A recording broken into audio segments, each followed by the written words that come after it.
Welcome back to the deep dive, where we cut through the noise, bypass the jargon, and get straight to the insights you need to be truly well informed. Today, we're taking a deep dive into an industrial powerhouse that, surprisingly, often flies under the radar for many of us, but whose products quite literally power vast swaths of the global economy. Atlas Copco AB. We've got a fascinating stack of research in front of us. I mean, everything from detailed investment reports to recent company financials and strategic analyses. Our mission is to extract the most important nuggets of knowledge about this diversified Swedish conglomerate. We're going to explore its surprisingly robust business model, dissect its competitive landscape, and understand how it's deftly navigating the ever-shifting currents of global industry. What's truly fascinating here is that we're looking at a company with an incredible history, founded all the way back in 1873, you know. Mm-hmm. And it has not only survived but thrived, managing to maintain a premier position in diverse, high-tech industrial niches for over a century and a half. That's quite something. The core question for us today, and really for anyone trying to understand what makes this business tick, is whether its formidable competitive advantages and strategic alignment with some of the biggest long-term growth drivers are enough to overcome significant cyclical headwinds we're seeing in the market, and, crucially, to justify its often premium market valuation. We're going to unpack exactly what makes Atlas Copco such a unique industrial giant and, well, what challenges lie ahead. Okay, let's unpack this industrial giant, Atlas Copco. When you first hear the name, you might not immediately picture the scale, because this isn't just one business, is it? No, not at all. It's actually a highly decentralized group operating globally in about 180 countries. So what are the core pillars of their operation? How do these distinct parts fit together under one umbrella? Right. The company's structure is absolutely key to its agility and sustained success. Atlas Copco is fundamentally built around four distinct business areas. And what's remarkable is that each one is a leader, or very near the top, in its respective niche. Think of it less as a monolithic corporation and more like four highly specialized, high-performing businesses. Okay. Each with its own market focus, but all leveraging, shared resources and a common culture of innovation. The first, and arguably the most crucial pillar, is Compressor Technique. This is Atlas Copco's largest and most profitable segment, and for good reason. They provide a comprehensive range of solutions for compressed air, which is essentially the fourth utility in most industrial settings, right after electricity, natural gas, and water. It's everywhere. The fourth utility, I like that. Yeah. But we're not just talking about basic air compressors you might imagine in a garage. This segment deals with incredibly sophisticated industrial gas and process compressors, and also the advanced air and gas treatment equipment that goes with them.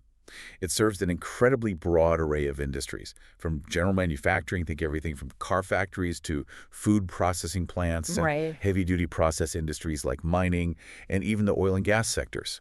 A critical focus here, and it's something we'll keep coming back to, is their relentless emphasis on energy-efficient solutions. Ah, okay. This directly translates to significantly lower total cost of ownership for their customers, which is a massive competitive advantage in today's world. So compressors are their financial backbone, powering a huge, diverse range of industries, almost like the invisible infrastructure behind so much of what we consume. What's the next big one that stands out? Next up, we have vacuum technique. Now, when you hear vacuum, you might initially think of, well, a household appliance, right? Exactly, Hoover. Yeah, but this is industrial-grade, mission-critical technology. Atlas Copco is a global leader in high-tech vacuum products, exhaust management systems, valves, and related solutions. This technology is absolutely essential for some of the most advanced industries in the world. Its primary, and as we've seen recently, most cyclical market, is the semiconductor industry. Ah, okay, chips. Precisely.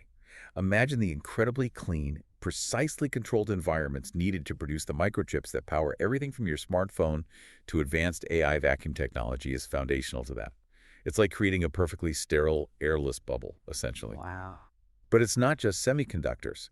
This segment also serves chemical processing, where precise atmospheric control is vital, food packaging to extend shelf life, and even high-end scientific research labs. The sources highlight that its performance is very tightly linked to the capital expenditure cycles of global semiconductor manufacturers. That makes it perhaps the most volatile, yet strategically important part of the business. High tech and, as you noted, high volatility. Okay, that makes sense. What about when industries need incredibly precise tools for assembly and manufacturing? Exactly. That brings us to industrial technique. This business area focuses on advanced industrial tools and solutions designed to significantly enhance customer productivity, ensure quality, and provide flexibility on the factory floor. Their product portfolio includes state-of-the-art industrial power tools, complex assembly systems for things like engines or aircraft wings, and even machine vision solutions, which are critical for automated quality control and inspection. Machine vision, okay? Yeah, its main markets are global heavyweights like the automotive and aerospace industries. Think of modern assembly lines for cars or aircraft, where precision, speed, and automation are paramount.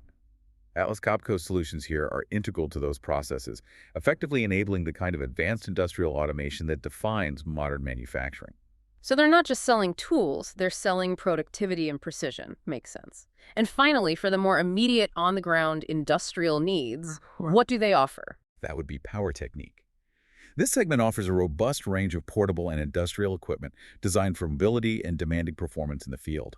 This includes mobile compressors, which you might see humming away at a large construction site, powerful generators for backup power or remote operations, light towers for safe nighttime work, and various industrial and portable pumps. Right, the kind of stuff you see on building sites. Exactly. The demand for these products is often tied directly to large-scale infrastructure projects, civil engineering works like building bridges or roads, and the specialty equipment rental market. So when you see a major construction project underway almost anywhere in the world, there's a good chance Atlas Copco equipment is on site, quietly getting the job done. That's a truly diverse portfolio spanning everything from microchip factories to construction sites. Okay, but how do these segments actually stack up financially? Where does this industrial giant really make most of its money? That's a crucial question for understanding Atlas Copco's financial DNA. And if we connect this to the bigger picture, the Compressor Technique segment is absolutely the financial backbone. It consistently generates the largest share of revenue and also boasts the highest operating margin. This tells us a lot about its superior competitive strength and the underlying health of that business. Right. Let's look at the numbers for the financial heartbeat. Revenue and profitability by segment. For the full year 2023, Compressor Technique generated a substantial 44% of the group's total revenues, almost half. Wow, 44%. Yeah. And what's even more impressive, and a key insight for you, is its operating margin of 24.5%. An operating margin, for those less steeped in financial terms, is essentially how much profit a company makes from each sale after covering its direct costs, but before accounting for interest and taxes. So 24.5% is, well, very strong. Very healthy. Very healthy indeed. And in Q1 2024, it maintained this impressive performance with an even slightly higher margin of 24.8%. This kind of consistent, superior margin really indicates a dominant competitive position, likely due to strong market share, advanced technology, and a very sticky, high-margin service business that's incredibly hard for competitors to replicate. That's a significant chunk of the business and clearly incredibly profitable. What about the others? How do they contribute to the overall financial picture? So the Vacuum Technique segment was the second largest contributor. It accounted for 25% of revenues in FY 2023, and it also commanded a very strong operating margin of 22.4%. It dropped just slightly to 21.8% in Q1 2024. While financially powerful, remember this is the segment most exposed to the inherent cyclicality of the semiconductor industry. So its profitability, though high, can fluctuate more. Right, that semiconductor volatility. Got it. Then we have Industrial Technique, bringing in 16% of revenues in 2023, with a robust 21.7% operating margin, holding steady at 21.9% in Q1 2024. This segment, focused on advanced automation and precision tools, shows strong profitability, driven by the high value and productivity enhancements its solutions deliver. Still very solid margins there. Absolutely. Finally, Power Technique contributed 15% of revenues, with a solid 19.3% operating margin in both FY23 and Q1 2024. While still very healthy for an industrial business, this slightly lower margin compared to the other segments may point to a more competitive market environment. More price pressure, maybe. Potentially, yes, particularly in the construction and rental equipment sectors where pricing power might be a bit more constrained. Overall, for the group total, FY 2023 saw revenues of 172,664 MSEK, that's millions of Swedish krona, the reporting currency, with a consolidated operating margin of 21.5%. This then edged up slightly to 21.8% in Q1 2024. These figures underscore the company's exceptional ability to maintain high profitability across its diverse portfolio, even amidst, challenging market conditions. That breakdown really hammers home the importance of compressors. But where in the world are they actually making these sales? Is their revenue base well diversified geographically, or are there any concentrations you, our listener, should be aware of? This raises an important point about market concentration, which is critical for understanding risk. While Atlas Copco is undeniably globally distributed, their revenue has a significant weighting towards Asia. This has been a powerful engine of growth for decades, but it also introduces a notable risk if that region experiences economic headwinds. Okay, so how significant is that Asian exposure? Looking at their global reach and local impact, geographic distribution for FY 2023, Asia-Oceania was indeed the largest region, contributing a substantial 37% of total group revenues. Over a third. Yes. And this remained broadly consistent into Q1 2024. Europe followed at 28%, and North America was close behind at 26%, with South America and Africa Middle East making up the rest. Now, this heavy reliance on Asian markets, particularly the industrial health and investment trends in China, introduces a significant risk concentration for Atlas Copco. Our sources explicitly cite softer demand and persistent uncertainty in the Chinese market as a key headwind in recent reports and earnings calls. This demonstrates a direct link between the economic trajectory of that region and the company's near-term prospects. So while geographical diversification across continents is certainly present, the specific weighting towards Asia, especially China, means economic shifts there can have a magnified impact on the overall business, something you need to keep in mind. So they've got this diverse portfolio across different geographies, but with a big focus on Asia. That makes sense for growth, but also for risk. What about their actual business model? Are they just selling equipment and moving on, or is there something else, like a recurring revenue stream that helps stabilize things through the ups and downs? This is where it gets really interesting, and it's a cornerstone of their long-term stability and success. It's often overlooked when people think of heavy industrial companies. Yeah. A fundamental aspect of their model is the strategic balance between initial equipment sales and a robust recurring service business. This isn't just a side hustle, it's absolutely critical to their financial profile and, I'd argue, one of their biggest competitive advantages. Okay, service. How big a part is that? For fiscal year 2024, equipment sales were approximately 63% of revenues. Yeah. But, and this is the crucial part, the service business accounted for the remaining 37%. Nearly 40%. 37% from service. That's huge. It is. Now, what did that service business entail? It includes everything from essential spare parts and routine maintenance to complex repairs, sales of consumables like filters, and even specialty equipment rentals. Why is this critical? Because it provides a stable, predictable, and importantly, high-margin revenue stream.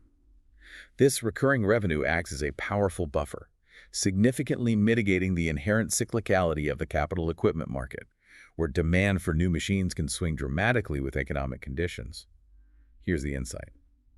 Even when customers defer buying new equipment, they still need to maintain their existing critical Atlas Copco machinery to keep their own operations running. It's a very sticky business. So it's not just a one-and-done sale. They build an ongoing, indispensable relationship. That's smart. But what's the biggest challenge in nurturing that kind of relationship globally? And how does it connect with how they actually make these machines? Are they doing everything in-house? That's a great question, because maintaining that global service network is a massive undertaking, but it's central to their value proposition. And complementing this service-oriented model is their asset-light manufacturing approach. Asset-light. Yes. They focus on producing core, performance-critical components in-house. These are the proprietary parts that define the technological edge and quality of an Atlas Copco product, the secret sauce, if you will. Okay. However, they strategically outsource non-critical parts to a vast network of business partners. Our sources indicate that purchased components make up about 75% of their total production cost. 3/4 outsourced. In terms of cost, yes. This strategy gives them significant operational flexibility. It allows them to scale production up or down relatively quickly in response to shifts in market demand, without being burdened by excessive fixed costs that could become a liability during an economic downturn.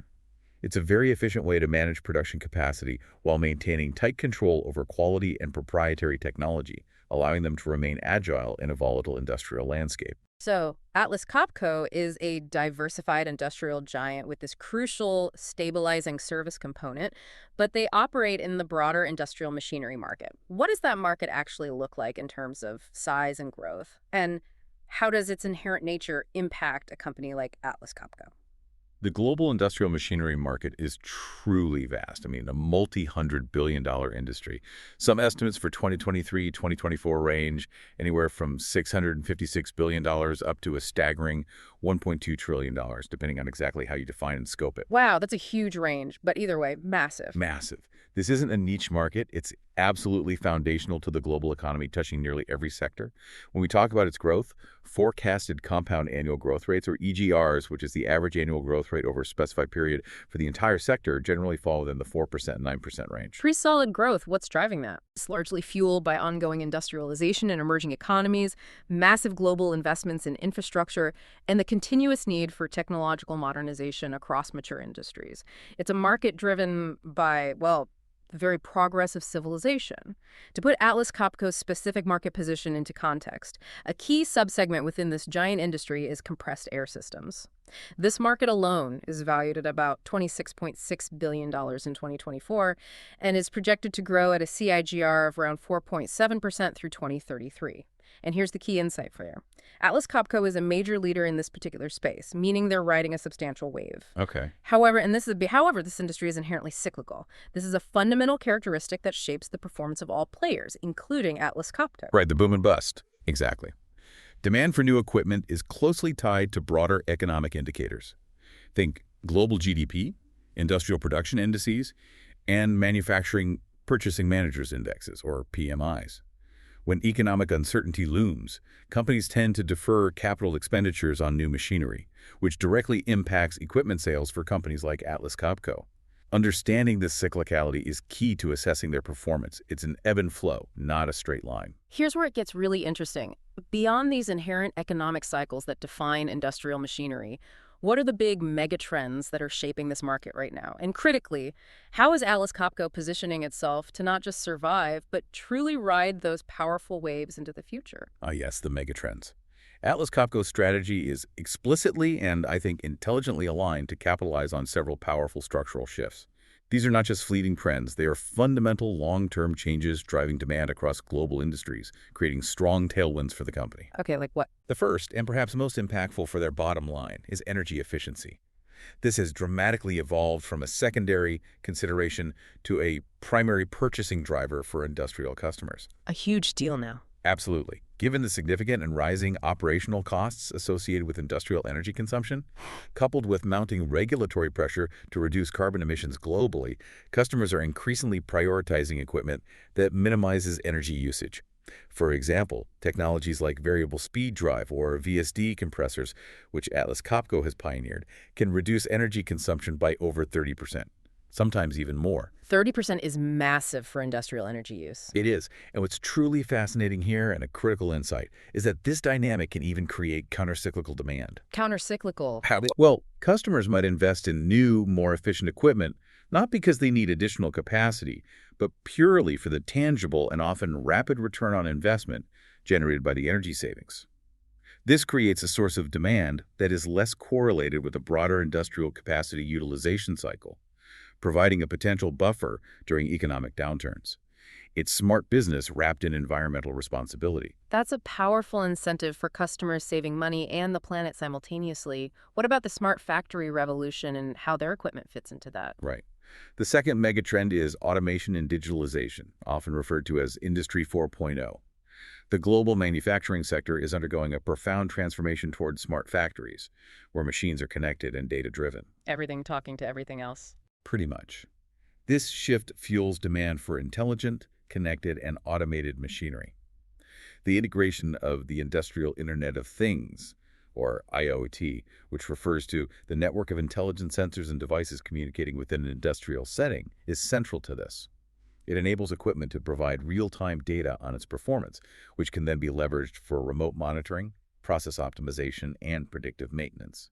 This essentially transforms a piece of equipment from a standalone asset into an integrated data node within a customer's entire production ecosystem. Atlas Copco is very much at the forefront here, turning their machines into data-generating powerhouses. So they're not just selling machines, they're selling intelligence and optimization. And how does sustainability fit in beyond just energy efficiency? Is it a core part of their strategy or more of a, compliance thing? That brings us to the third key trend, sustainability.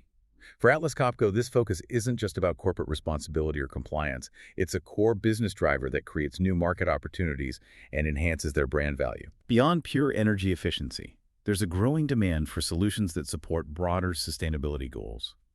This includes things like oil-free compressors, which ensure air purity in sensitive applications like food and beverage production, pharmaceuticals, and electronics manufacturing, where even a tiny drop of oil could ruin a batch. Critical in some industries. Absolutely critical.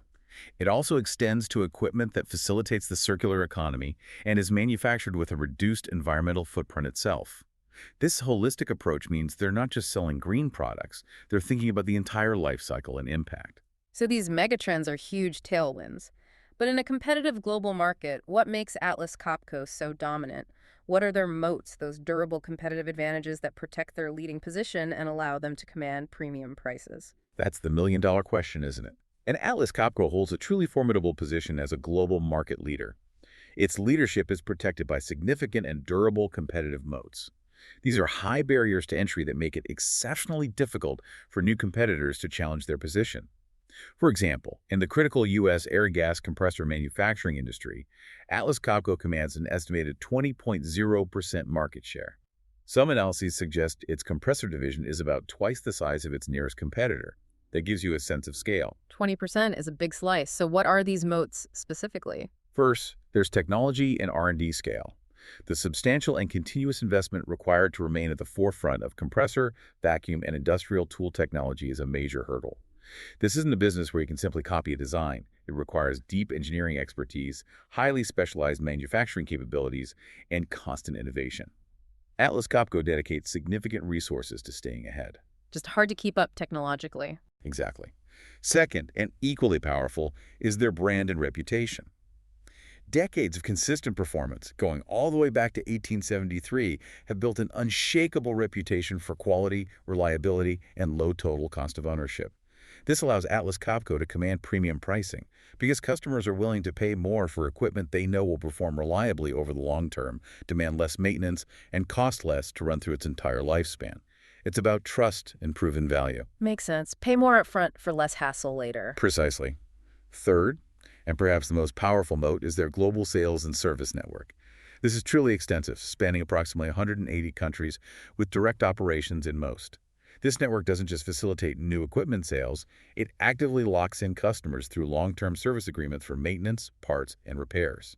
This creates an incredibly sticky and profitable recurring revenue stream that is exceptionally difficult and costly for any new player to replicate at the same scale and density. That's service network again. It's huge.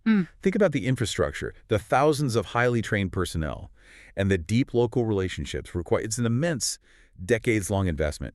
And finally, the evolution toward digitalization is reinforcing this service network advantage, transforming it into a powerful data-driven moat. A data moat. How does that work? Our sources indicate that Atlas Copco has over 120,000 connected compressors globally, and these machines are generating more than 150 data points per second. Whoa, that's a lot of data. It's a torrent. This means the company is amassing a vast real-time repository of operational data. This data isn't just for show, it's analyzed to refine predictive maintenance algorithms, enhance product development, and offer incredibly valuable data-driven insights to customers, helping them optimize their operations. This creates a powerful virtuous cycle.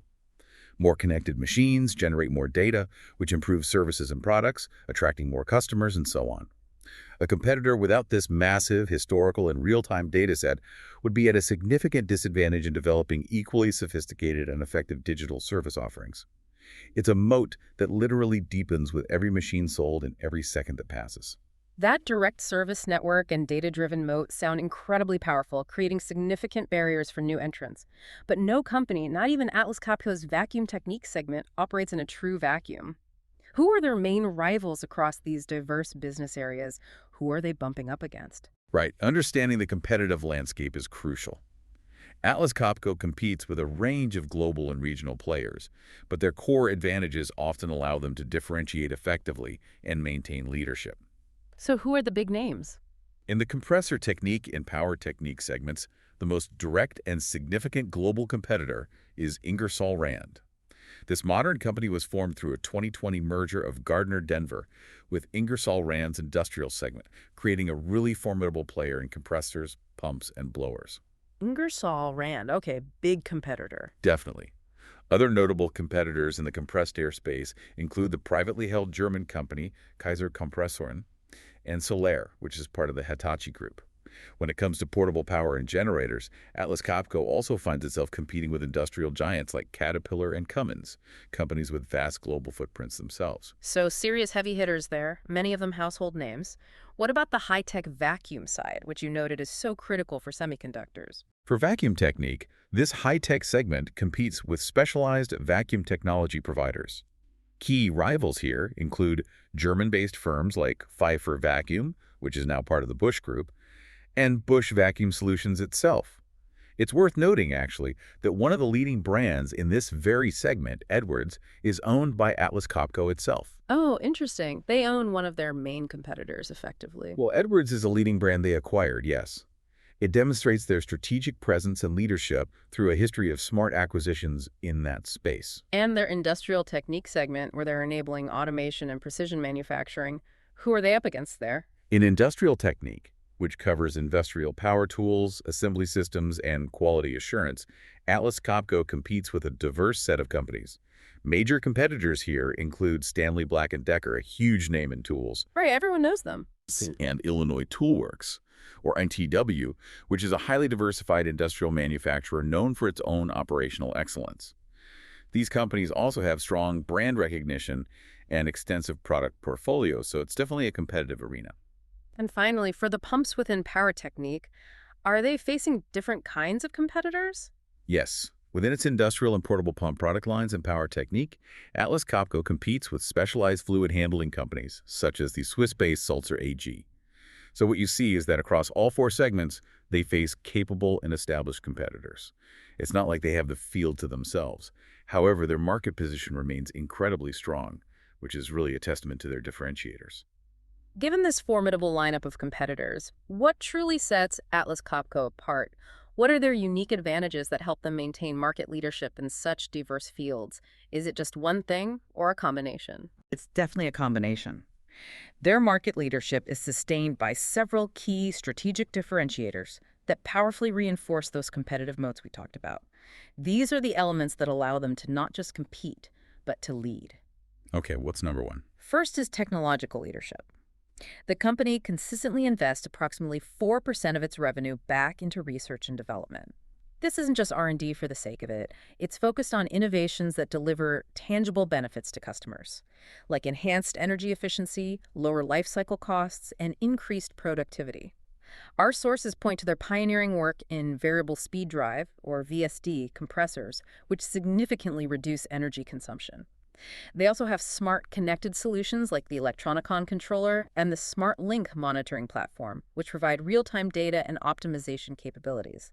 This continuous innovation keeps them at the cutting edge and offers a clear value proposition that's hard to ignore. That R&D investment sounds like a major advantage that most smaller players just can't match. What else do they do that truly sets them apart? Another crucial differentiator is their global direct service network. As we discussed earlier, this vast global footprint in approximately 180 countries is a cornerstone of their strategy. Unlike many competitors who might rely more heavily on third-party distributors for sales and service, Atlas Copco's direct model allows them to build incredibly close long-term customer relationships. More control, more direct feedback too, I imagine. Exactly. This structure is vital for driving new equipment sales. But even more critically, it captures that significant and highly profitable stream of recurring aftermarket revenue from parts, maintenance, and service. It creates a sticky customer base that's incredibly hard for competitors to poach. It's a strategic choice that builds deep customer loyalty. Then there's their premium brand positioning. The Atlas Copco brand itself is synonymous with high quality, reliability, and durability. This isn't just about perception. It's built on decades of proven performance in the field. This reputation enables them to compete effectively on the total cost of ownership over the product's entire lifecycle, rather than just on the upfront price.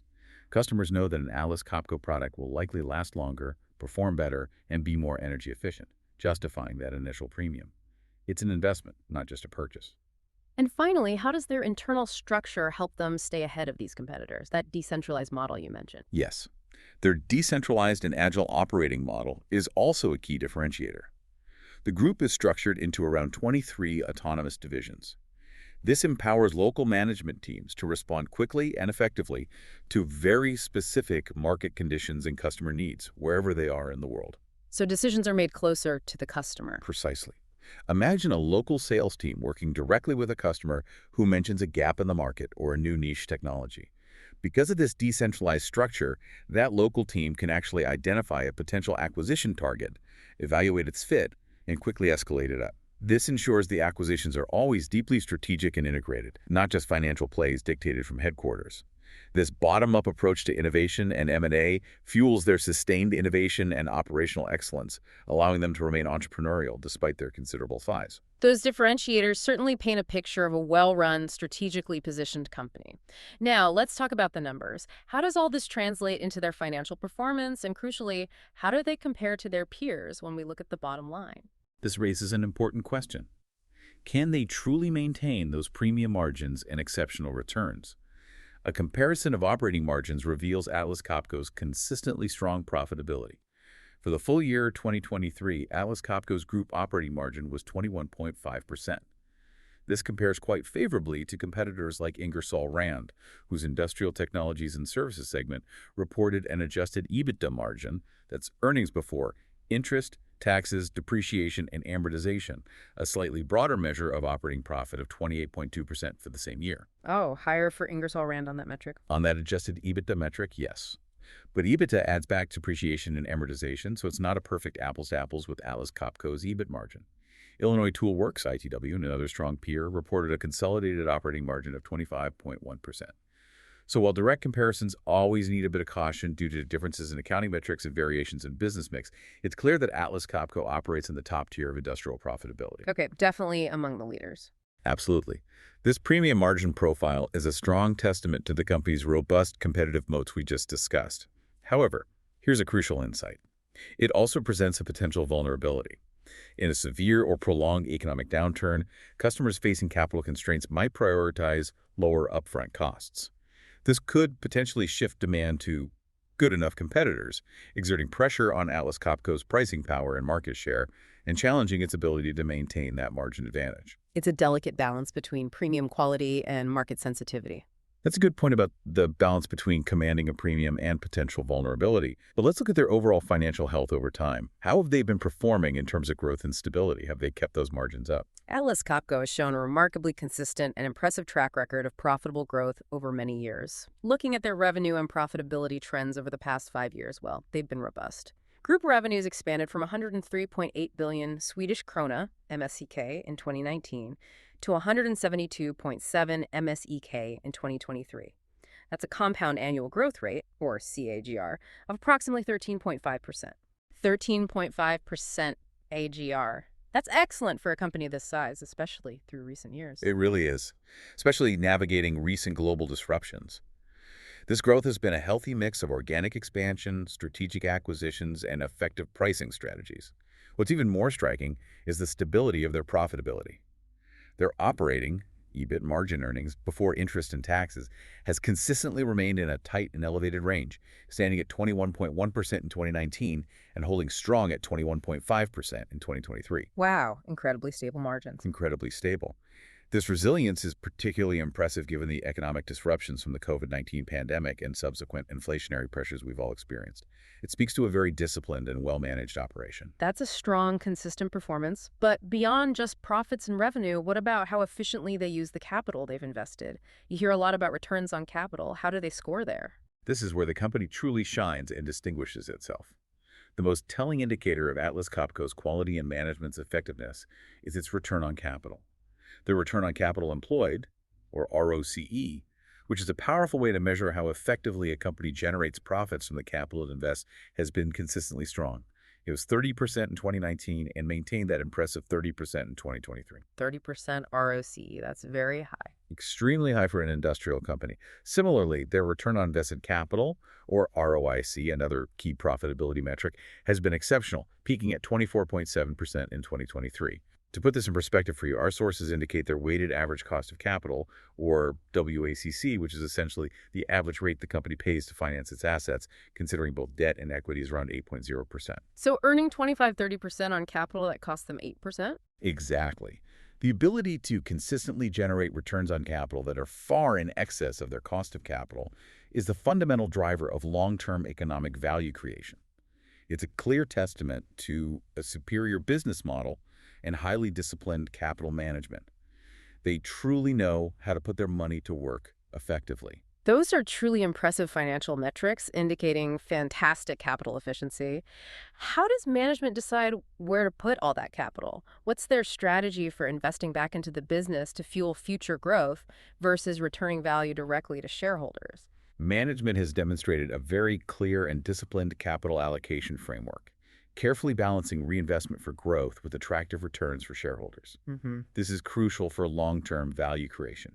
It's not just about earning the returns, but also about how you deploy them. Right. So what's the breakdown? For capital expenditures, CapEx, that's money spent on physical assets like property, plant, and equipment, their needs are moderate, which is a direct benefit of that asset-light manufacturing model we talked about. Ah, less need for huge factories. Precisely. Most of their CapEx investments are strategic, directed towards expanding production capacity in key growth markets like China and India, and enhancing their innovation capabilities for new products and technologies. In 2023, their CapEx was 5,803 MSEK, a significant but measured investment that supports future growth. Acquisitions are a core pillar of their growth strategy.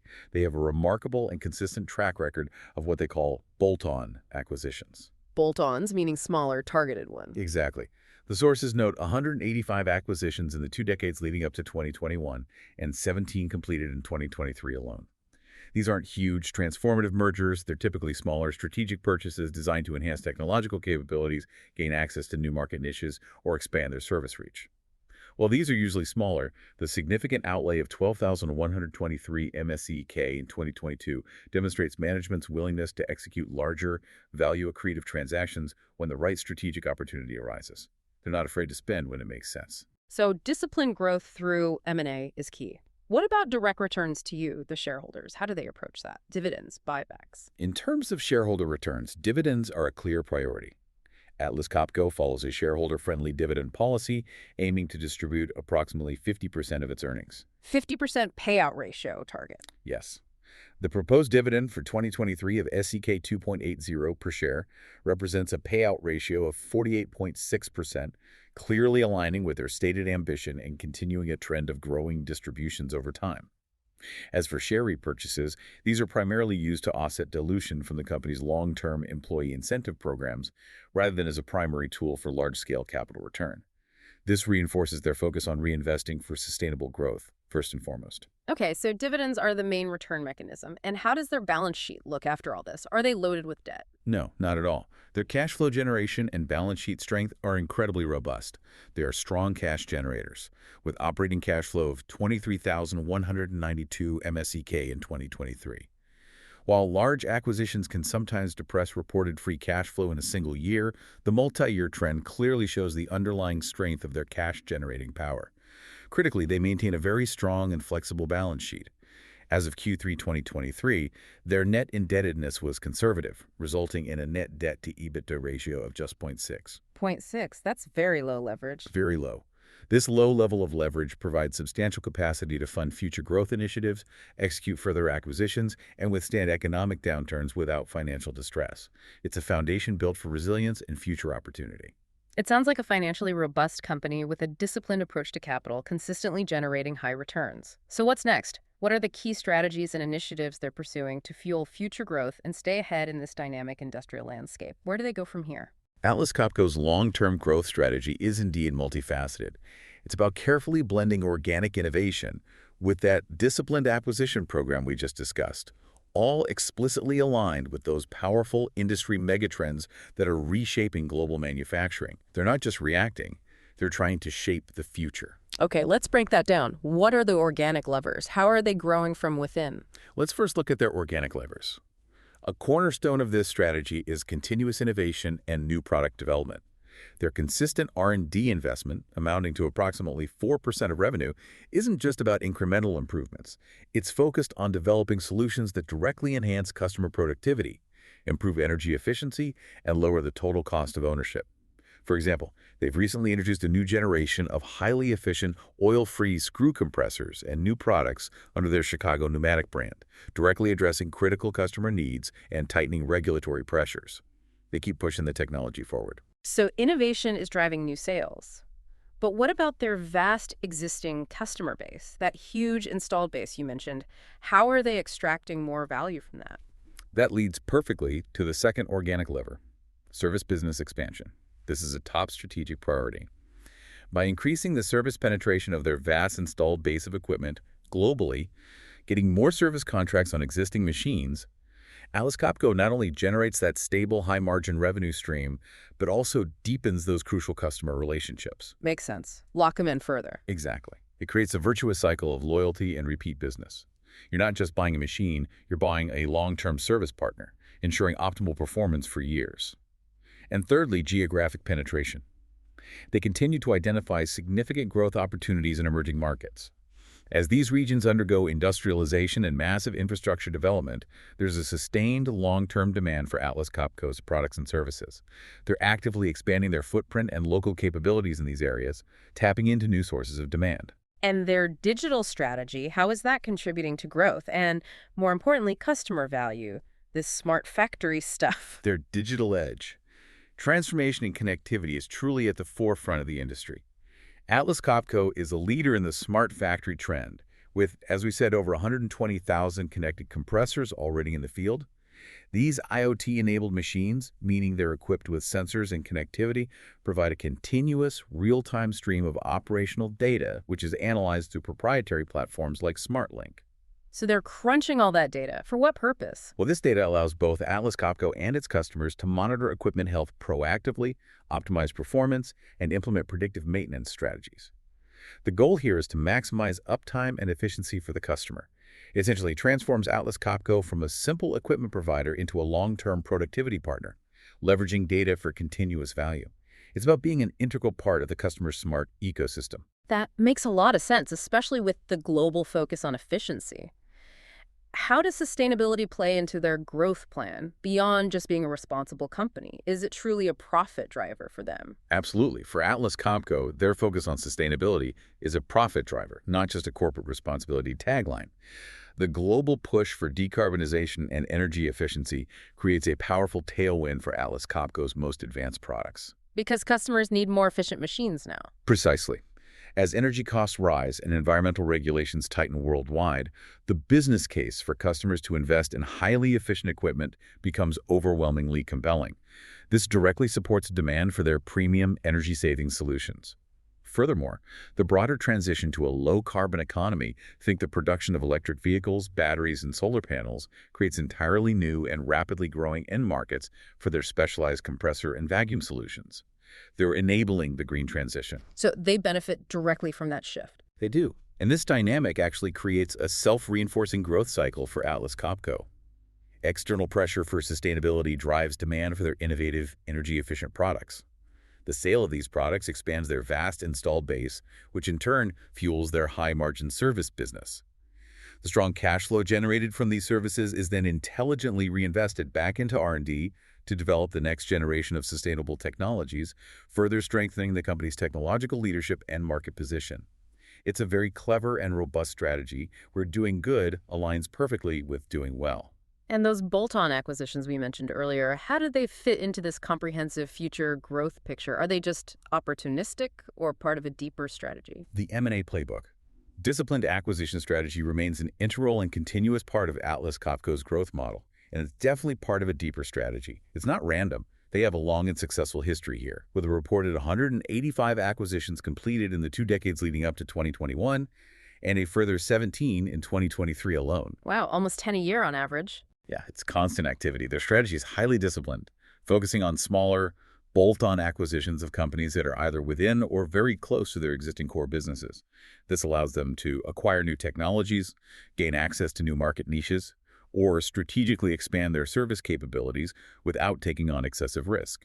This decentralized approach to M&A also serves as a form of low-risk market intelligence, allowing them to gain a foothold in emerging technologies and adjacent markets without the significant risk and expense of purely organic development from scratch. It's like a well-oiled machine for strategic expansion. That's a truly comprehensive growth plan, deeply intertwined with major global trends. But, it hasn't been smooth sailing for everyone in recent years. How has Atlas Copco, with all these strengths, navigated the complex macroeconomic environment of 2022-2024? What were the real-world challenges and how did they respond? Right. And what's fascinating here is how effectively management has navigated recent industry challenges. Despite strong competitive moats, no company is entirely immune to macroeconomic shifts. Atlas Copco provides a compelling case study in resilience. What were the main hurdles? Supply chains, inflation. Yes.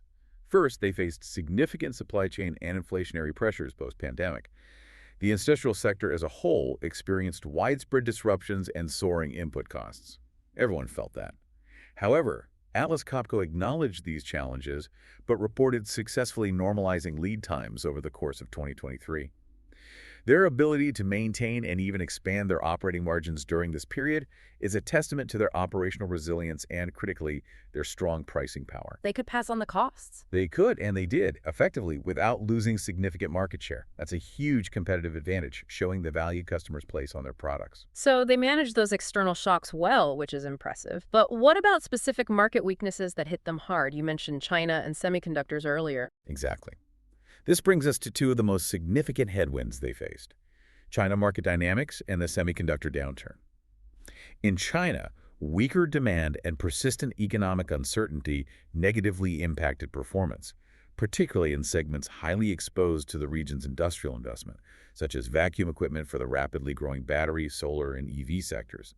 This highlights the risk of their geographic concentration we discussed earlier. A slowdown in one key market can have a tangible impact. Okay, so China was a drag. And semiconductors. Then there's the semiconductor industry. Their vacuum technique business is heavily exposed to this highly cyclical market. In 2023, this market entered a sharp downturn as major chip manufacturers significantly reduced their capital expenditures. This had a direct and severe impact on Atlas Copco, with their 2023 annual report noting that the market for vacuum equipment weakened significantly, leading to a substantial 20% organic decline in orders for that specific segment. 20% organic decline, that's a huge hit to one segment. Ouch. It is. And this exposure, while offering long-term structural growth, clearly introduces significant short-term volatility, a key variable for you to consider. How did the rest of the business fare in balancing that out? Were other areas also weak? It was mixed. We also saw shifting end-market demand and geopolitical factors adding to the complexity. Demand across other end markets was quite varied. While areas related to the energy transition and automotive electrification showed strength, others softened. For example, in Q1 2024, the Power Technique segment was impacted by lower investment from equipment rental companies in North America.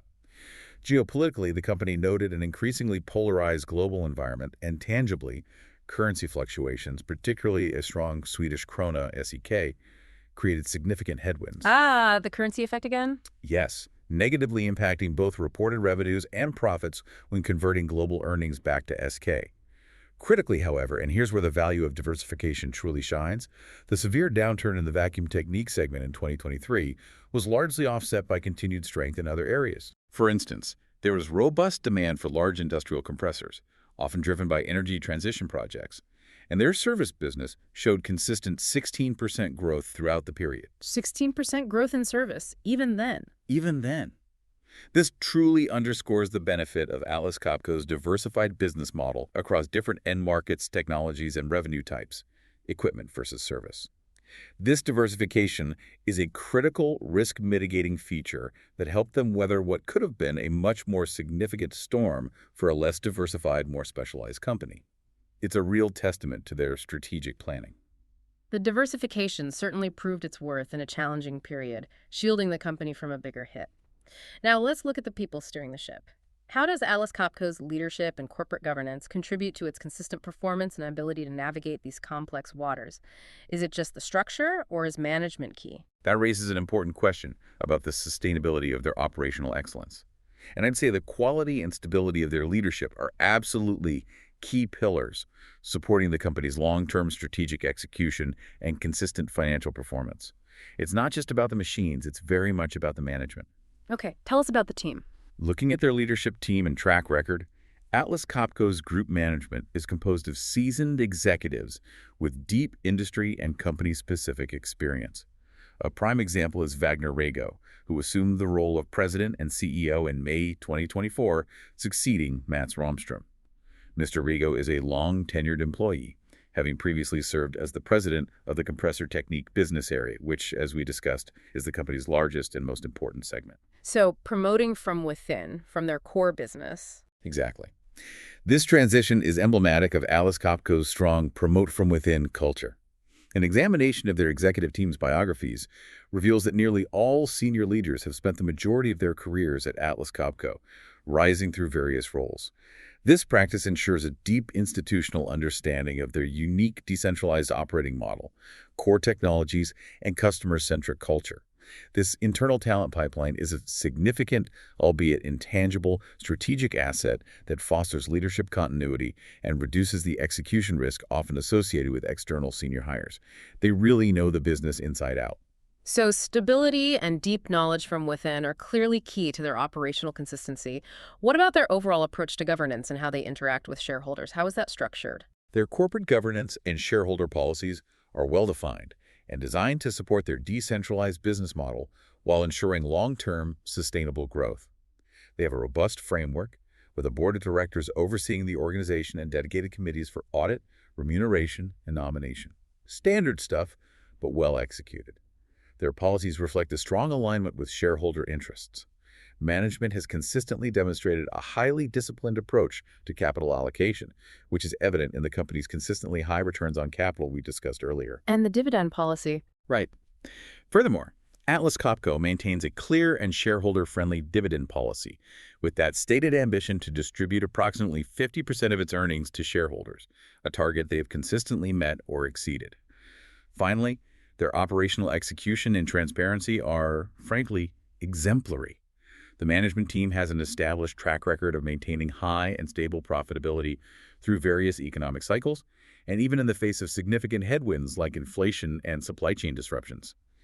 Their communication with the investment community is notably transparent and detailed, providing clear segmentation of financial results and a candid assessment of market conditions and the near-term outlook in their reports and webcasts. This builds trust and confidence among investors. They don't seem to hide much. That leadership stability and clear governance are definitely reassuring indicators of a well-managed company. But for investors, the big question is always, what's the price tag for all this quality? How does their current valuation stack up in the market? Are you paying too much for this excellence? That's the critical puzzle piece for any investor, isn't it? The current valuation absolutely reflects Atlas Copco's status as a high-quality industrial leader, consistently trading at a premium to the broader industrial sector. This premium is indeed warranted by its strong financial track record, but it also implies high market expectations. Okay, so what are the multiples telling us? Let's look at their current and historical trading multiples. As of mid-2025, the stock's trailing 12-month TTM, price-to-earnings PE ratio, has been in the range of 25x to 28x, closing 2023 at 26.0x. For the TTM enterprise value to EBITDA multiple, which is enterprise value, a measure of a company's total value divided by its operating profit before depreciation and amortization, it has recently traded in the 16.5x to 18.0x range. Though it was a bit higher, 20.1x at the end of fiscal 2023. So still elevated, but maybe off of absolute peaks. Exactly. It represents a moderation from peaks seen in, say, 2021, but remains elevated for an industrial company. Their forward dividend yield, based on the proposed 2023 dividend, is approximately 2.0%. Not super high, but growing. So clearly a highly valued company. How does that compare to others in the industry? Are they alone in that premium tier, or is it common for their kind of business? When we conduct a peer group valuation comparison, we see that Atlas Copco's valuation is indeed in a similar premium tier to other high-quality diversified industrial peers. For example, Ingersoll Rand's EV/EBITDA was around 17.8x, and Illinois Toolworks, ITW, was around 18.7x. So that 16.5x to 18x range for Atlas Copco puts them right in the mix with these other top-tier industrials. The market views these companies as a group of high performers deserving of a premium. Okay, so it's not an outlier, but it's definitely priced for quality. Precisely. Now for the crucial valuation considerations. This premium valuation is a direct reflection of Atlas Copco's superior business quality, best-in-class profitability, exceptionally high returns on capital, and the stability afforded by its large, high-margin service business. These factors certainly justify a higher multiple than the average industrial company. However, here's the insight you need. This valuation also leaves little room for error. The market is pricing in continued strong operational execution and successful navigation of current cyclical headwinds. The market expects them to keep delivering. Exactly. Any significant deviation from these expectations, whether from an operational misstep, a more severe than anticipated downturn in key markets like semiconductors, or a failure to maintain pricing power, could lead to a derating of the stock's valuation multiples. For an investor, it means carefully weighing this proven quality against a valuation that offers a limited margin of safety. Given the diverse nature of its four segments, each with different growth profiles and cyclicality, a sum of the parts, SOTP valuation framework, could also be relevant here. Meaning valuing each part separately. Yes, where, for instance, the high-growth vacuum technique segment might command a higher multiple on its own than the more mature and cyclical power technique business. Adding those up might give a different perspective on overall value. So it's a high-quality company, but the market knows it and is pricing that in. What are the main risks that could impact this impressive performance, and what are the potential catalysts that could either accelerate growth or cause challenges for Atlas Copco moving forward? What should you be watching out for? This raises the important question. What could potentially derail this trajectory? Or, conversely, what could make them outperform? A comprehensive risk assessment is crucial for you. We can break these down into several categories. Okay, let's hear them. First, market and cyclical risks. The most acute cyclical risk, as we've hammered home, stems from the vacuum technique segment's heavy dependence on the semiconductor industry. The 2023 downturn, with that 20% organic decline in orders, clearly demonstrated how a single market's capital expenditure cycle can impact the group's overall organic growth. Beyond this specific risk, as a capital goods manufacturer, Atlas Copco's equipment sales are fundamentally linked to the health of the global economy and broader industrial investment. A widespread economic recession would inevitably lead to reduced demand across all four business areas. That's just inherent to the business. And what about their global footprint in terms of risk? We talked about their reliance on Asia. Still a concern. Definitely falls under geographic and currency risks. With Asia, and particularly China, representing the largest geographic segment contributing 37% of total revenues, the company is highly exposed to the region's economic performance and geopolitical landscape. A protracted slowdown in Chinese industrial activity would present a material risk to the group's growth prospects. Can't escape that China exposure. No. Additionally, Atlas Copco reports its financials in Swedish krona, SEK, but generates the majority of its revenue in other currencies. This creates both translation risk, affecting the reported value of foreign earnings when converted back to SEK, and transaction risk, which can impact operating margins directly if currency movements are unfavorable. A strengthening SEK, for instance, can compress reported margins, even if underlying operational performance remains strong, as foreign currency revenues translate into fewer SEK. It's a headwind they often mention. So a strong krona isn't always good news for the reported numbers. What about the day-to-day competitive landscape and the risk of someone disrupting their technology? Then we have competitive and operational risks. While Atlas Copco is a market leader, it faces strong competition in all its segments. In an economic downturn, increased price competition could erode the company's premium margins. There's also the ever-present risk of technology disruption. A competitor could develop a new technology that renders existing products obsolete, necessitating continuous and significant investment in R&D to maintain their technological edge. You can't stand still. Always looking over your shoulder. Right. Furthermore, their global and asset-light manufacturing model relies on a complex network of external suppliers, so supply chain and input costs remain a risk, as disruptions or cost increases can impact production schedules and profitability, even if they've managed it well recently. And finally, any other broader risks from operating globally, perhaps regulatory or environmental? Yes. Regulatory and environmental risks. Atlas Copco's global operations subject it to a wide array of legal and regulatory frameworks, from environmental regulations and trade sanctions to anti-corruption laws.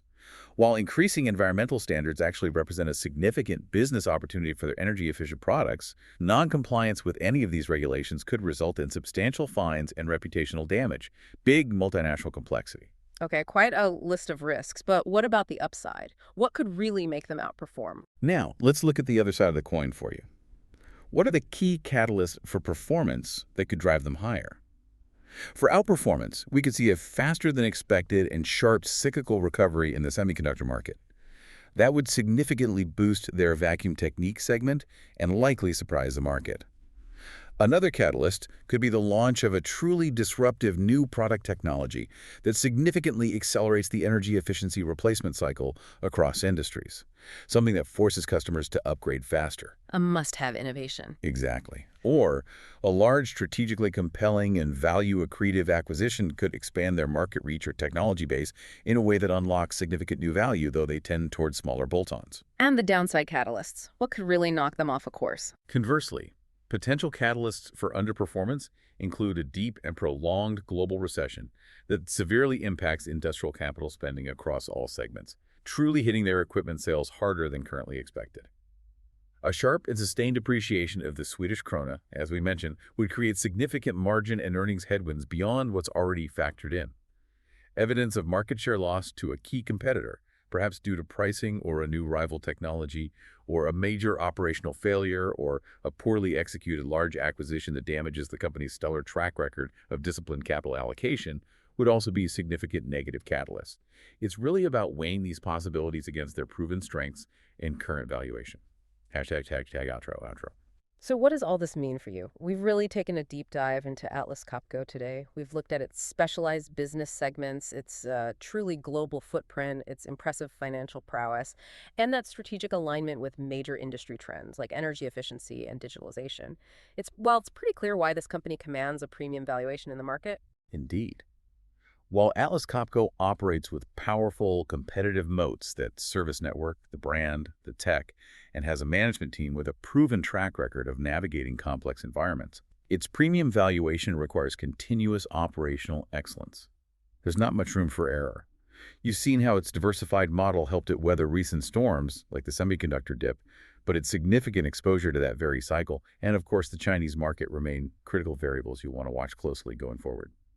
Ultimately, Atlas Copco is a fascinating case study of an industrial leader that masterfully balances long-term structural growth drivers with short-term cyclical volatility. It's a company deeply embedded in the mechanics of global industry, quietly powering progress behind the scenes, yet constantly innovating and adapting. You might not see them, but they're there. And that's the core of it, isn't it? Understanding how these industrial titans manage to stay at the forefront. It's not just by focusing on the fundamental, unchanging needs of industry, but also by proactively embracing and shaping the evolving megatrends that are defining our future. They're playing the long game. Something to mull over as you go about your day. As industrial processes become increasingly smart and interconnected, how might Atlas Copco's data-driven moat remember those 120,000 connected compressors generating 150 data points per second? How might that fundamentally reshape not just their own business, but the entire value proposition for industrial equipment across the globe? Will the machine itself eventually become less important than the intelligence it generates and the productivity it unlocks? Keep diving, keep learning.